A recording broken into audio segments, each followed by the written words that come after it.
Hey, welcome to the Go for CEO channel. Thank you so much for coming on board and listening to another great interview of a small business owner, startup to 25 million in revenue.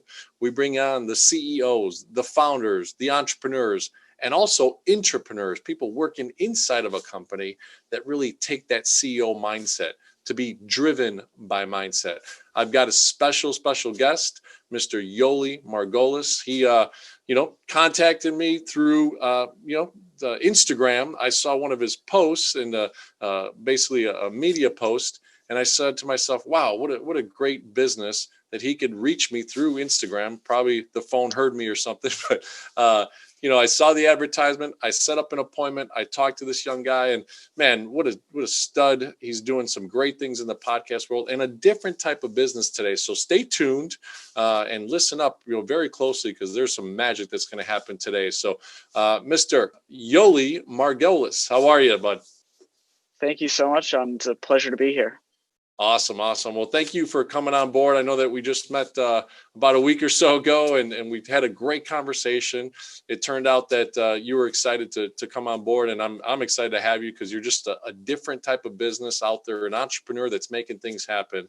So let's get through this story. At the beginning, we usually try to ask our guests to share a little bit about their insight, their background, and how they got this vision now for your current business. So go ahead, take it away.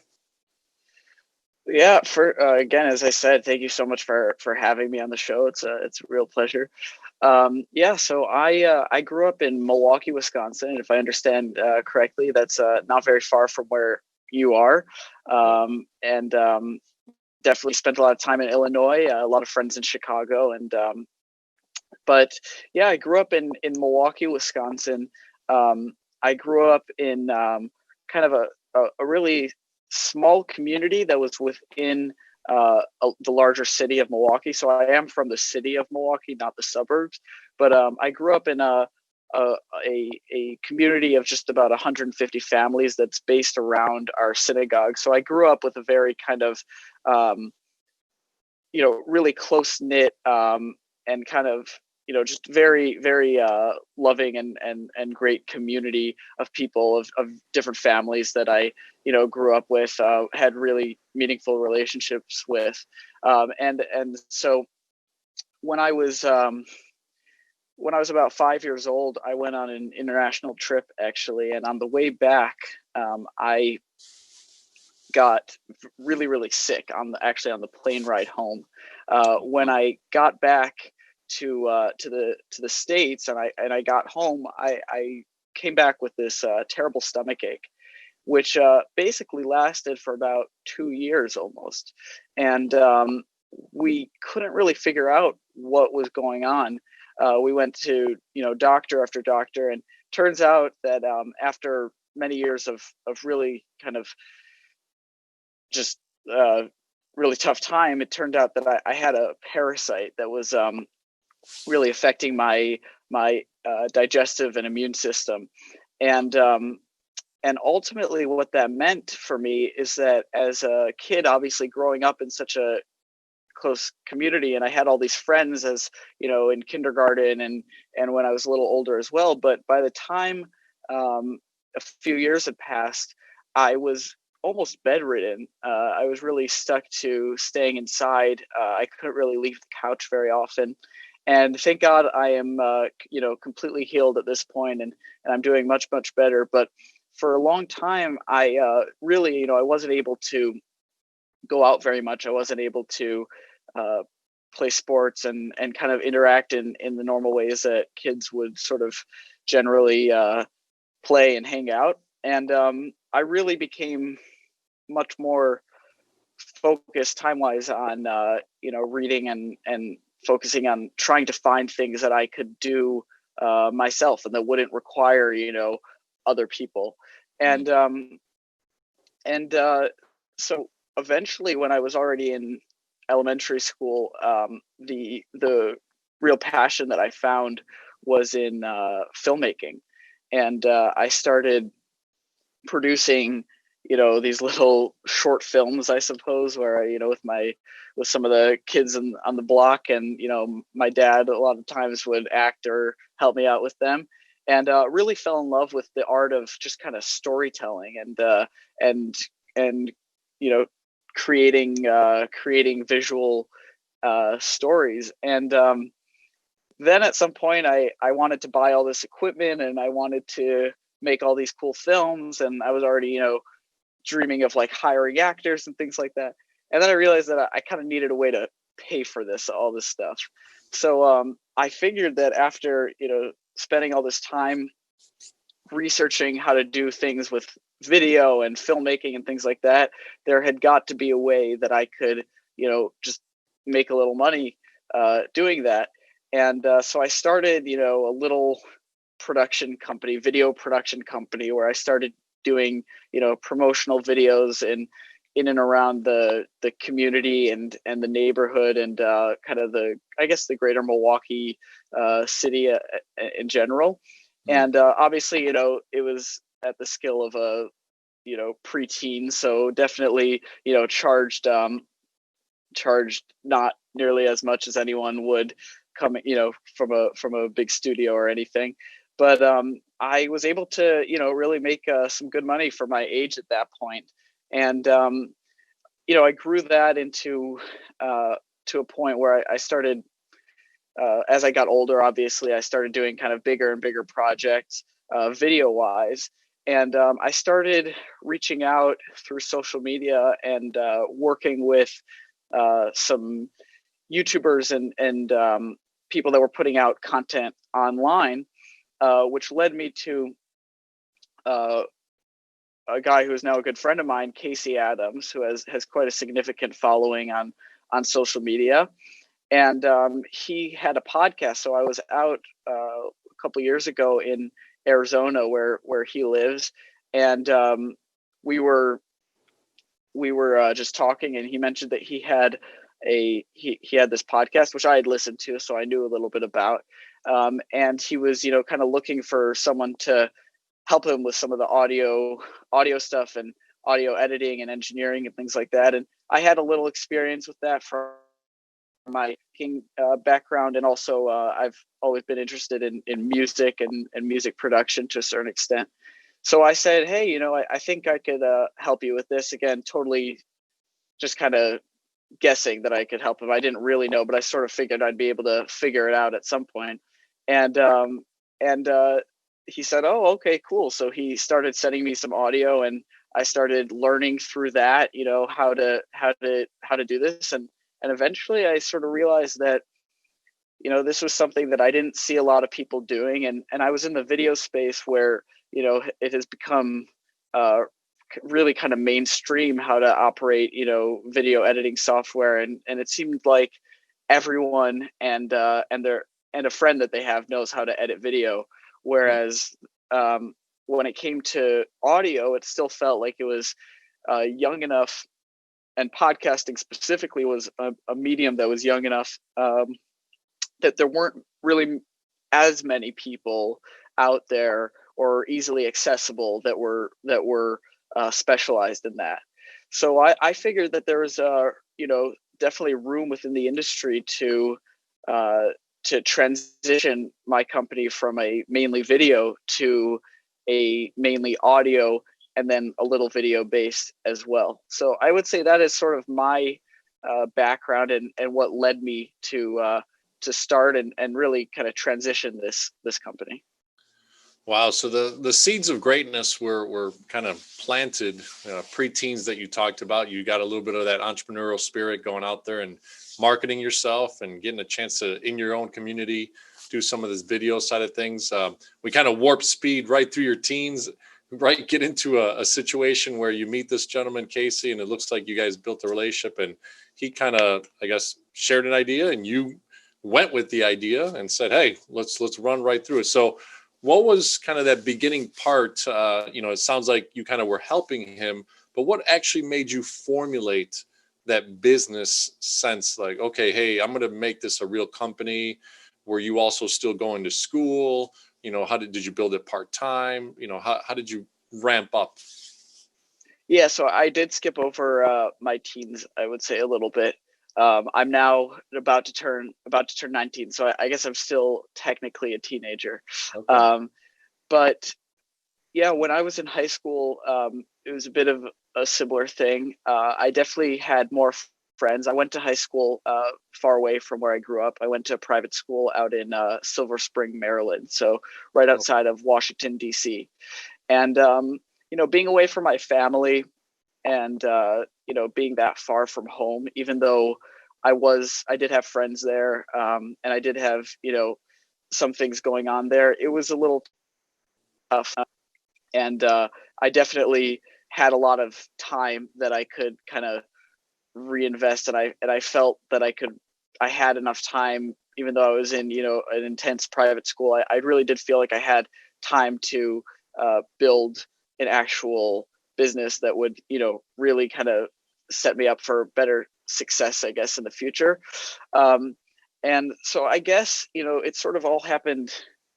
I guess there's a lot of things obviously that sort of led up, and a lot of situations that kind of led into me creating this organization, this business specifically. Um, but I think it was sort of that realization that you know I didn't see, and we can talk about, I guess, more specifically what it is that my business does that again differentiates and is somewhat different from anything else that I saw. But when I did see that kind of gap in the market, I think that was when I sort of realized that I should actually formulate this into a structured and actual company. so you had that aha moment, right? You're at the Yeah. private school and you're starting to see, right, that, like you said, there's a ton of competition on video. I mean, YouTube's blowing up over the last 5, 6, 7 years. So it's been interesting. I had a first initial video ever on YouTube in like 2005 or six, where it was super grainy. So an old business, Wow. an old had business that I had. So it's kind of funny to see myself in those videos back then. That's But crazy. awesome. So you start to formulate this idea. You think, hey, this is kind of the direction. So it's pretty cool. Entrepreneurs, Go for CEO community, listen to kind of what he said. Right, he's been going through this evolution, this growth over the his teen years, and now he's somewhere where he can kind of devote a little bit extra time. He's really thinking about it and how to put this entity together. So as you start to say, hey, I'm going to put this enterprise together, what were some first things that you did? Were you starting to think of marketing first? Did you think of like, hey, let me, contact my network? Did this relationship with Casey open up some doors? What were some first few steps that you did in the first probably 6 to 12 months? Yeah, for sure. I mean, I think definitely the relationship that I had with Casey, and sort of I guess the insight that I had a little bit into the back end of like the podcaster side of thing, because I had never made a podcast myself. I definitely didn't know too much about the industry specifically. I knew more about the technical aspects of the production, but I didn't know as much about the sort of back end industry. So I think that definitely working with my buddy Casey and seeing how he was doing his podcast, interviewing all these incredible guests and entrepreneurs like Larry King and Rick Ross and David Meltzer, and seeing how that whole process definitely offered me a lot of insight into the kind of the world of podcasting. So I think, yeah, definitely my first steps after sort of figuring out how I wanted uh, my business to kind of be structured in the sense of like what my main offer wanted to be, and how I wanted to position that offer.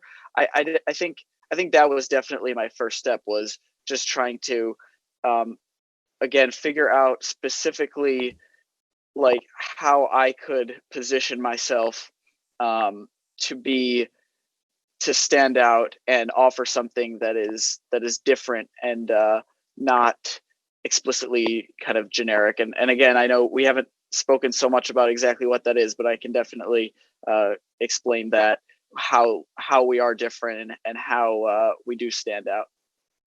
No, yeah, and look, again, just so everybody knows, it's Fodi Media. This incredible company that derives from a planted seed inside of Yoeli's mind, gets created and now, gets flourished throughout the years, it's teen years and now being able to get out there in the marketplace. So let's go ahead and get into that side of things. Fodi Media, podcasting, some video. How are you? What part of this is so unique that now you're in the marketplace and attracting clients? For sure. So what we offer is what we call a podcast management.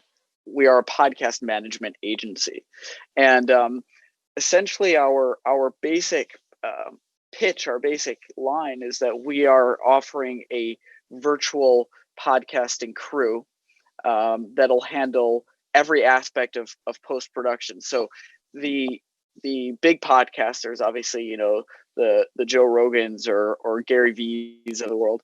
So they will have entire crews of people that are handling their entire podcast. But obviously for, younger or smaller podcasts, that is not an option. Hiring multiple people full-time or part-time to handle just their podcast when often they're putting out content across various mediums is not something that is particularly possible. On the other side of the market, there are freelancers, obviously, but when you work with freelancers, obviously there's not as much of a kind of relationship or a sort of ownership of not an ownership per se, but a real investment into that specific podcast. So what we are really trying to do is find a happy medium between the freelance side, where you're paying, generally per episode, or you're paying just for, you need some work done here, I'll hire a freelancer here, and the obviously entire full-time in-person crews that the big podcasters have.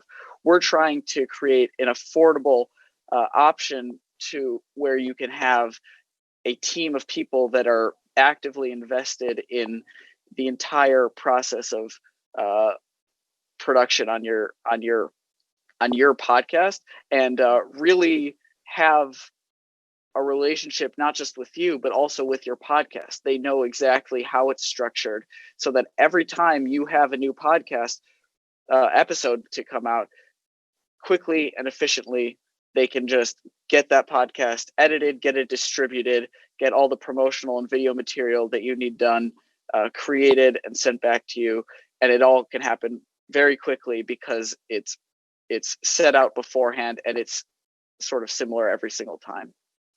Yeah, and what you're talking about there is really operations, right? A lot of people don't spend enough time on their business on the operations side. So it sounds like you've been able to put kind of a good system together. Can you walk us through what a typical client will feel like, and the process and maybe the time frames that you've been able to put your operations together on? Yeah, of course. So the way we generally handle it is a client will come in either through advertising or through word of mouth or through our website or whatever it is, and once they agree to sign on, we will generally have an onboarding call where we talk to them about their podcast, and we offer, after obviously listening and gathering as much information we can about their podcast, we will then first of all offer our own sort of creative consultation regarding their podcast, and offer them any sort of advice that we see after seeing, being personal listeners of podcasts as well as working with a number of podcasters. We can offer certain advice that maybe first time or new podcasters don't exactly know yet themselves. We can definitely take a third party look right away and offer them specific kind of advice or tips or tricks to sort of improve their podcast right off the bat. Then we gather any sort of creative information from them that they're looking for, that they need. So for example, a lot of podcasts like having a certain kind of branded piece of music or something like that. So we'll work with them to sort of understand what vibe they're going for from a creative perspective. And if they're looking for video as well, we'll talk to them about what sort of what kind of branding, what kind of vibe aesthetic are you looking for? And we'll gather all of this information and then sort of put together a package for them where they can approve, this piece of music, this look for video, this cover, etc., so that we can really put together this efficient system and plan for every single podcast episode that they're looking to put out. And then once we have that, they receive access to our custom branded client portal, where they can come in, log in, and as soon as they have a new podcast episode that they're looking to get distributed after they finished recording, they could come right in, upload, send us over the video, send us over the audio, detail any specific notes, and then within 24 to 36 hours, that podcast will be edited. All the promotional material will be created for them, sent back to them, and if they choose, their podcast will be distributed across every major streaming platform. So that's, I guess, essentially how the process works from the client perspective. I love it.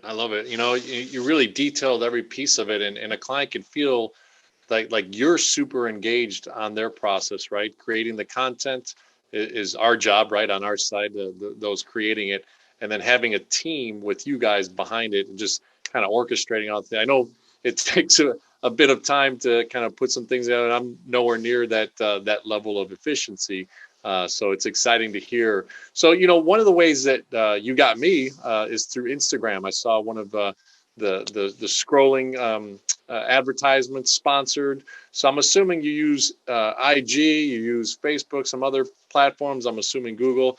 What are some areas of marketing that you've noticed that now you could really streamline and target to get your clients?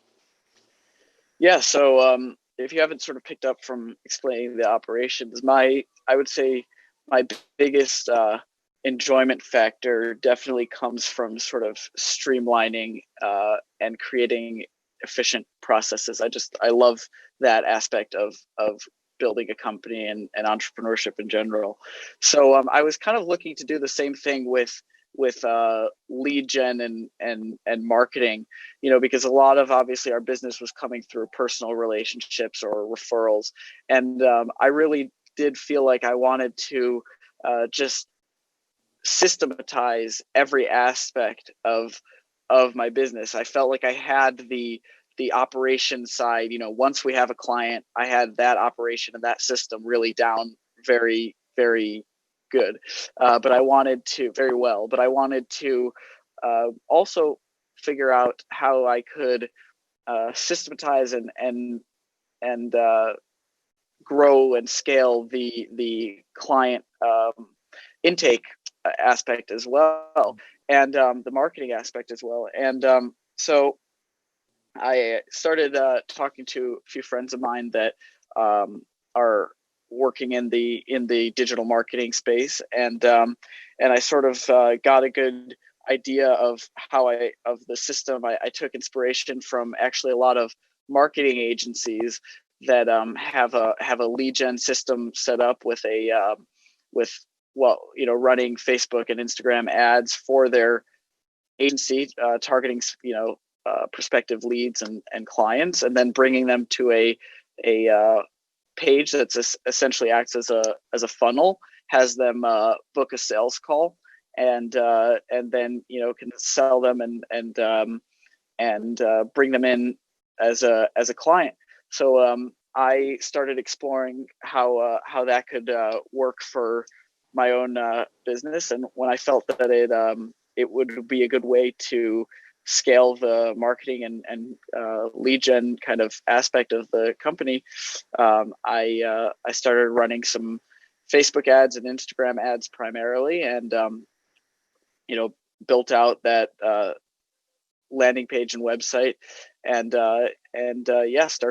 started bringing in clients through that. I love it. So, financially speaking, hey, you're a younger guy, right? You just went through school, your private school, all this type of stuff. What did you start to do when you got that first, second, maybe third client? did you start to allocate some dollars for marketing? How did you kind of set up that financial, background for yourself to be able to know how to allocate funds for certain things? Yeah, well, obviously, I'm not a you know in any sense a financial advisor, and I have very little as far. I'm sure you could offer much better advice than I could. But the I think the biggest thing as far as like financials is I really I tried to focus on the fact that thank God I'm still young. I don't There's not very much that I need on a material level, and so pretty much I really viewed it that any money that I was making through the company, as much as I could, I was looking to reinvest it into the company. And so yeah, I mean, from a financial standpoint, it just sort of came to figuring out how much money was I willing to, especially at the beginning of advertising, you don't really know if it's going to work. You don't know if especially when you're just testing out Facebook ads, you don't really know, are we targeting correctly, so it's important, in my opinion, to not you can get excited and say, oh well, if I throw thousands of dollars at this right away, I'll have more success. You want to kind of figure it out first, and then you can obviously scale things up from there. So it was just about kind of I came to a realization of how much was I willing to invest into something that I didn't really know exactly yet if it was going to work.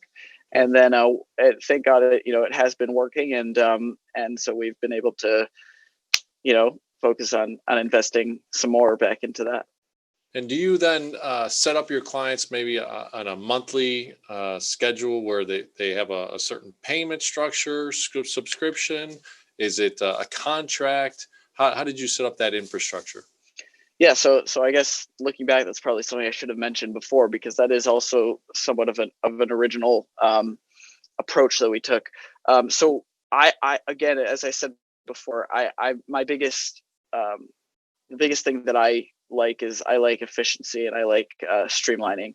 And the biggest reason that I didn't want to do a kind of freelancer model, even if it was with multiple people on the back end, is that I didn't want to be charging per episode, and I didn't want there to be that kind of extra level of communication that has to go through every single time you need another piece of work done. And obviously that helps on the back end as far as operations. We know we're going to get a certain amount of work every month. We know we don't need to sort of we don't need to count on different things. We can sort of expect a certain amount of consistency. And then also from the client end, I really viewed that having everything set up on a fixed monthly payment structure, even though it may end up being more expensive for some people, in the end of the day, it's worth it because of the time that it saves, the efficiency that it creates. They know I'm paying this certain amount. And then the big thing is that we offer basically an unlimited amount of episodes to be created. So they know that I can just create essentially as much as I want, and I don't need to worry about having to go pay more or to fill out another credit card form or anything like that. I can just send over everything that I need, and again, there's that quick turnaround time, and everything is, we're really, as I said, trying to be your partner in creating your podcast, be your virtual team, as opposed to just the freelancer that you're hiring to get some work done. That's awesome. I mean, it really reminds me, I'm in the financial world, outside of this podcast for Go for CEO, but, listening to the way that you have set up your company, very CPA-ish, right? Very, relationship based, continual Exactly. monthly type of service. Interviewed another gentleman with Strategic Voyage Business Consultants. They're more of a CFO, so Chief Financial Officer outsource. And you're the podcasting team outsource, for great content, and what a great business model. So excited for you, excited to kind of hear everything. Help me understand in the audience, you obviously had the talent to do some of this on your own. It sounds like you've started to put a team together over the last 6, 12, 15, 18 months. What were some things that you looked for when you brought on teammates to start helping you? Because I'm assuming as you scale, you can't just do everything. So tell us a little about your scaling model and how you've brought on teammates. Yeah. So as far as kind of building a team and other people to bring on, I would say that the biggest thing that is important to me is, and I don't know if this is the correct answer or anything like that, but I really try to just focus on people that I can enjoy working with and feel comfortable working with, and have kind of a good relationship, and feel like I can develop and have a good relationship with it as well, because at the end of the day, um, I'm kind of at the age where I sort of feel like this is kind of at the phase, I guess, where it's supposed to be kind of, I'm supposed to enjoy it, and if I'm not enjoying it, then it's not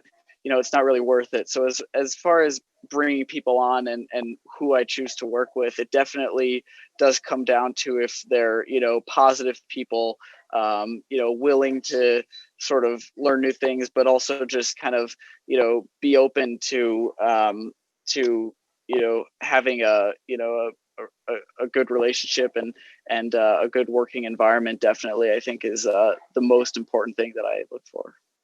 That's awesome. That's all. And look, I mean, yeah, as a young business, you kind of flourish with your expertise initially. You're the founder, the CEO, the mindset behind of what you had, the drive, the courage to have started this on your own.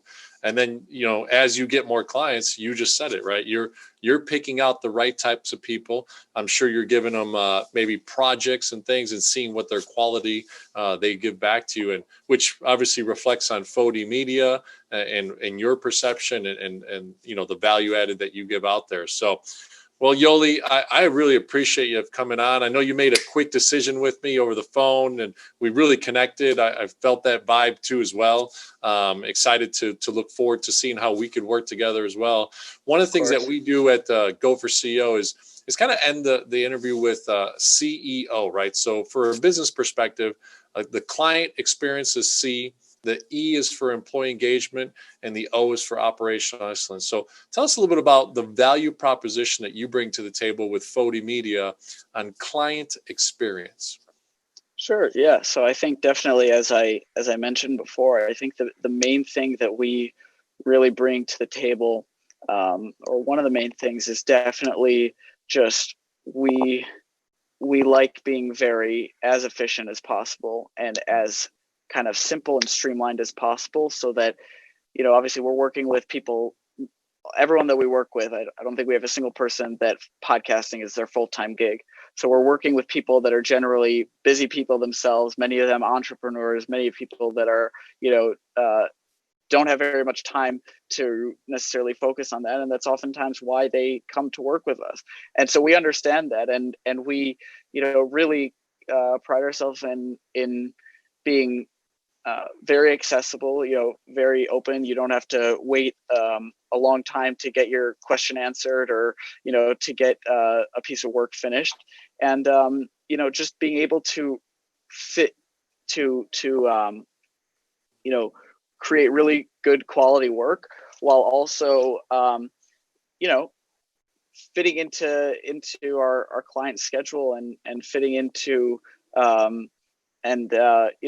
really figuring out how we can be just as efficient and as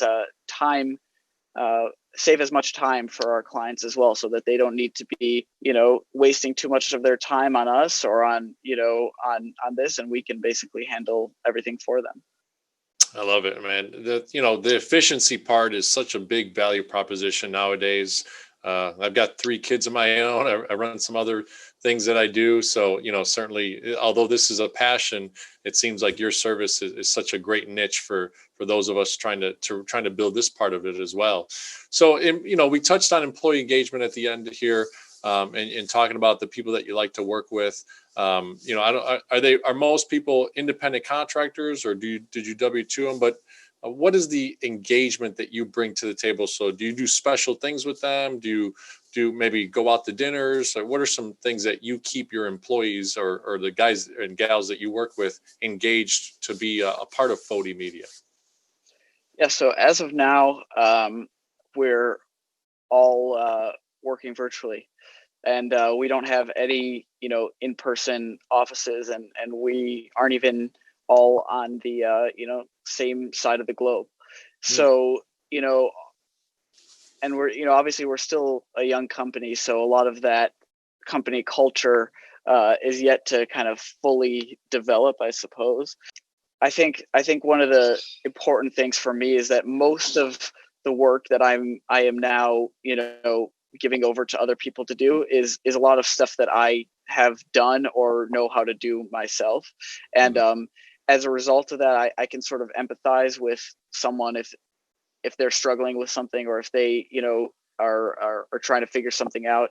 I sort of personally know what they're sort of dealing with in a much more, involved or understanding. I think it's sort of like, I know a lot of, a little bit about the film world from my background and interest in filmmaking.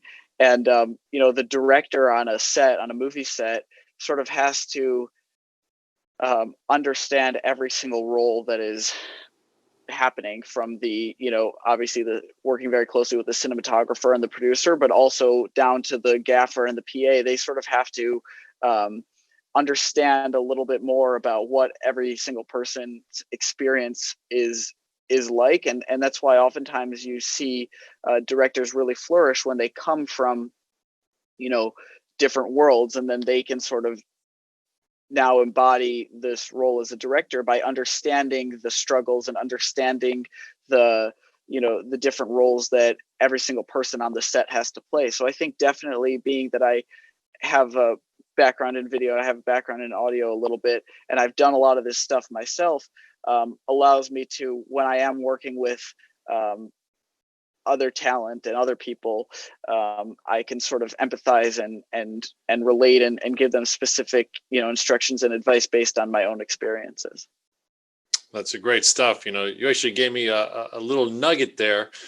Directors in the cinematography space as intrapreneurs, right? Those guys and gals are CEOs, right, of that specific level.